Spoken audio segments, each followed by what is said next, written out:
Do you dread the start of a new day because you know the chaos is going to ensue? That as soon as the alarm clocks go off, the day is going to start with noise and commotion, and then the inevitable uphill battle of motivating your kids to do their schoolwork, while the toddler is walking around in just his underwear that is inside out and on backwards. Does that sound familiar to you? There is a cure. Plan for your day so your kids know what to do and you get to keep your sanity.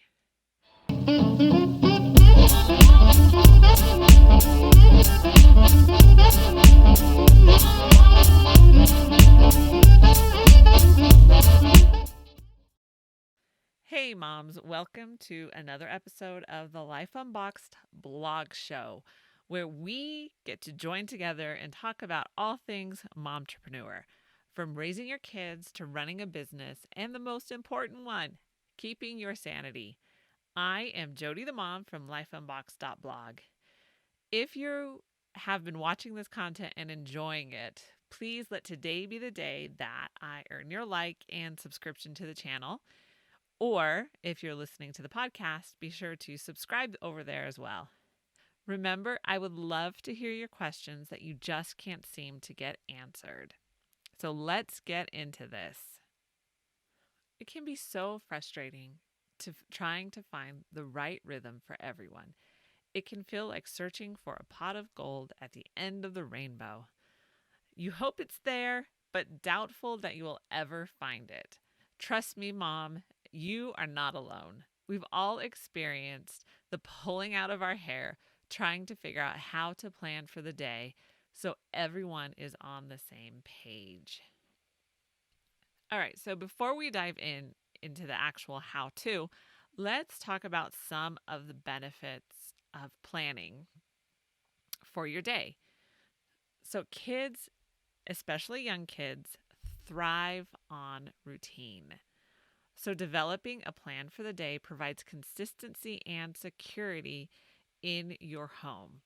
So there's two things that I am going to show you in case you're listening to the podcast just to help with this. Okay, so this is the first thing, especially for young kids. This is a visual schedule. And basically it has magnets and you can kind of put them in a order of what comes next. Now, when my kids were in daycare, they always had a schedule very similar to this, and it was just so helpful. So kids could look to see what is coming next, what they finished, so then they can visually see, in case they're not reading, that, all right, lunch comes next. I need to do this next, or, what have you. It also helps them connect pictures with letters and words. So that's another bonus of the visual schedule. So developing a plan for the day provides consistency and security in your home. And here was a great resource that talks about the importance of routine in childhood. And as always, I will leave the link in the description below. So planning for your day builds expectations and it sets boundaries. So this allows kids to relax and function in a secure environment, which I think is something we all want. Okay, the second benefit is that it creates habits. Planning for your day helps your kids create habits and routines. If they know right after breakfast that they brush their teeth, then the routine becomes a daily habit. So think about what are some of the habits that you want your kids to create. Start adding them in at specific times throughout the day. The third benefit of planning your day is you don't need to keep saying the same things over and over and over and over. Okay, you get the idea. As moms, we do a lot of repeating to our kids. I usually end up having to tell them that what we're having for dinner at least 5 different times throughout the day. And it's not 6 because the baby can't talk yet. So there are certain things that you probably say to your kids every day. If your kids know what to do and what comes next, You will not be repeating the same things over and over every day. So, reminder boards next to their desk will also help with this.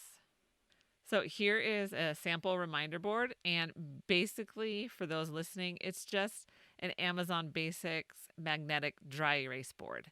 So, you can buy these anywhere on Amazon, at Walmart. It's just a basic board, but it really helps for your kids to set themselves up with reminders of what they need to do. Now, full disclosure, this one does not always work perfectly because they will still ask the same questions every day, like what's for dinner? But to a certain degree, they do know the routine, what comes next, and what is expected. So having the routine does help to minimize the over and over again. So now that we've talked about the benefits and why you should plan for your day, let's talk about how to plan for the day. There are so many how-to posts about planning your ideal day. But let's be honest, it really isn't possible to plan the ideal day with a house full of kids and clients to juggle. My ideal day would involve lounging on the couch, scheduling what book to read next. This is the next one. But this is an impossible day to plan, but it is still my ideal day. So this idea of ideal, I find it lacking substance, because like I said, if I were to plan my ideal day, it would be lounging on the couch, reading a stack of books, but that's not going to happen. So it is more honest to say, plan for the day so your kids know what to do and you keep your sanity. So if you are struggling to figure out the schedule that works best for you, here are some steps to follow so that you can be the queen of your schedule. Number 1, decide on the school week. What do you want your school week to look like? Do you want it to be a 4-day school week and leave Friday for co-ops, electives, and field trips? Then schedule your week this way. Having a weekly schedule posted will also help your kids know what's going on. So something like this weekly magnetic board, Monday through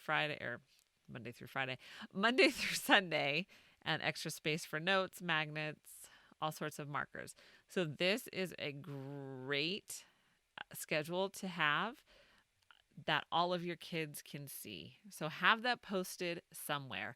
And even if you decide not to do the fancy board, have it somewhere. Like all of my kids, they each have their own individual schedules in their binder or on their computer. So they know exactly what they are supposed to do.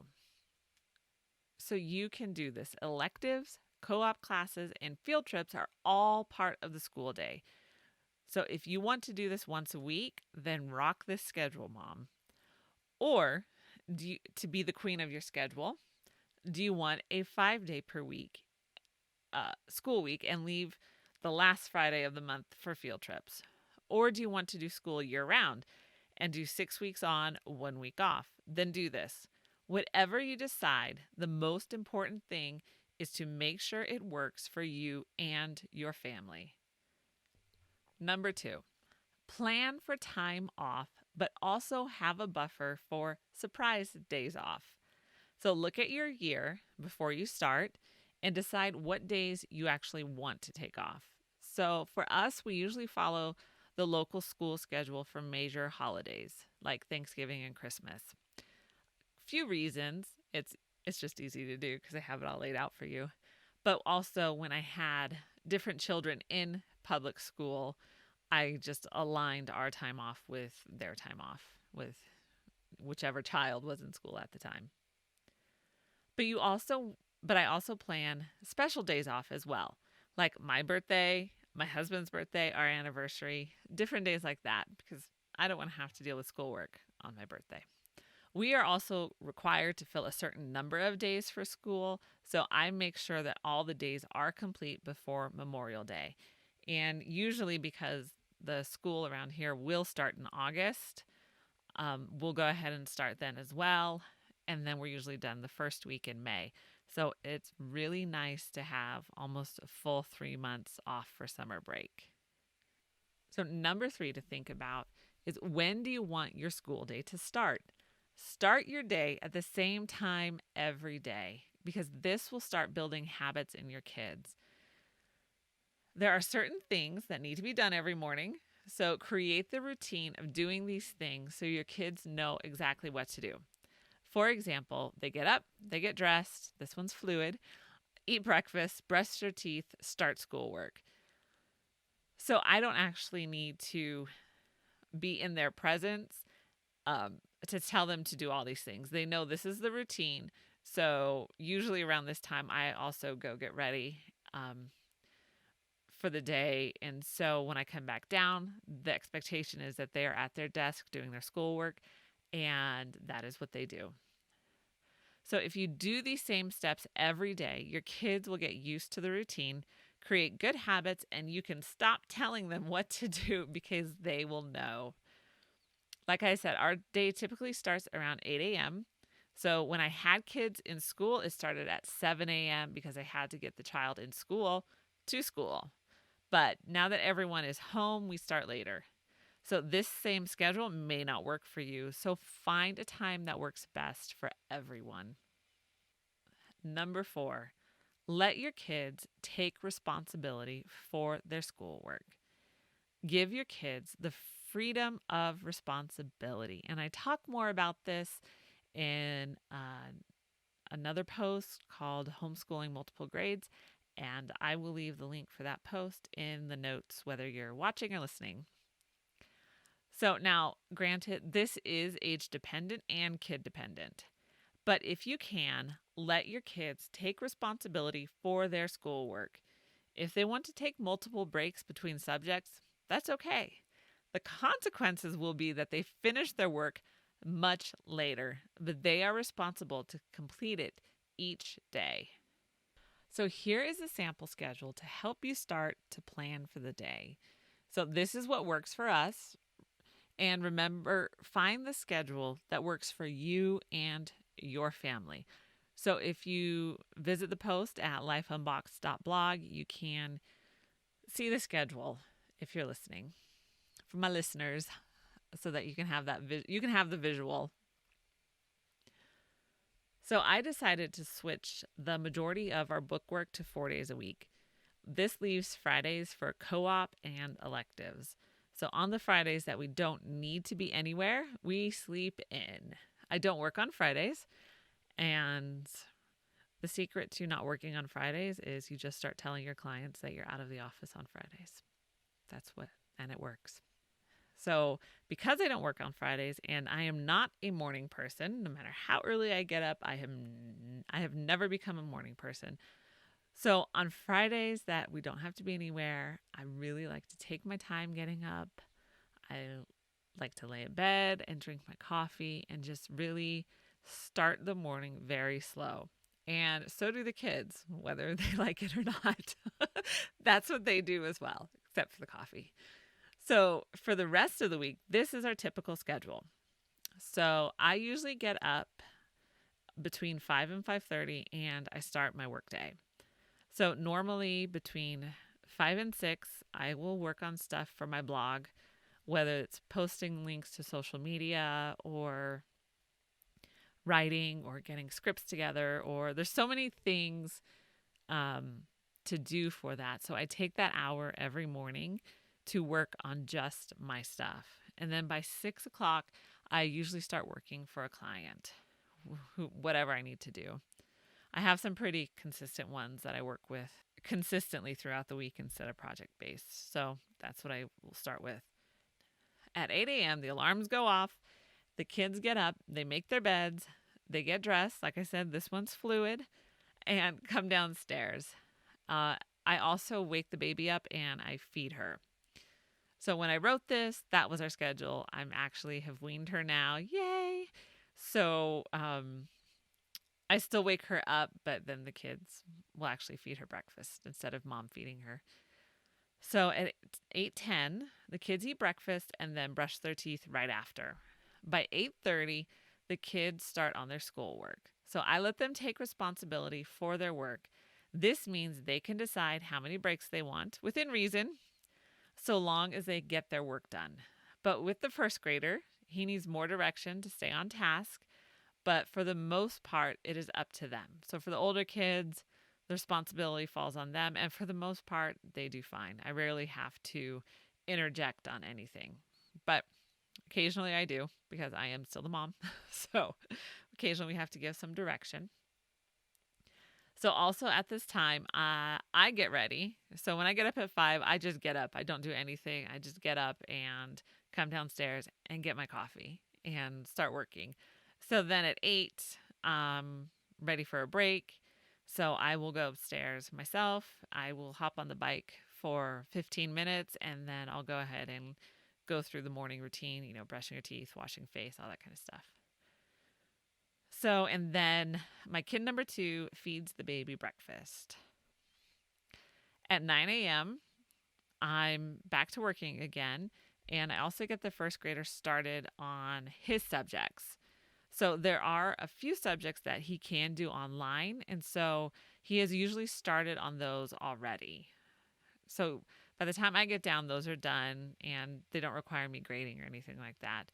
So he does start those on his own. At 11, I take another break and feed the baby when I wrote this, but now we're done with this feeding. Yay! So I would have, usually at 11, I would have fed her and put her down for a nap. At 12, it's lunchtime, 12:30. And the kids are responsible to get their own lunch and lunch for the younger siblings. So I decided, I would say a couple of years ago, that they were old enough to make their own peanut butter and jelly sandwiches, and ones for their younger siblings. So lunch is totally on them.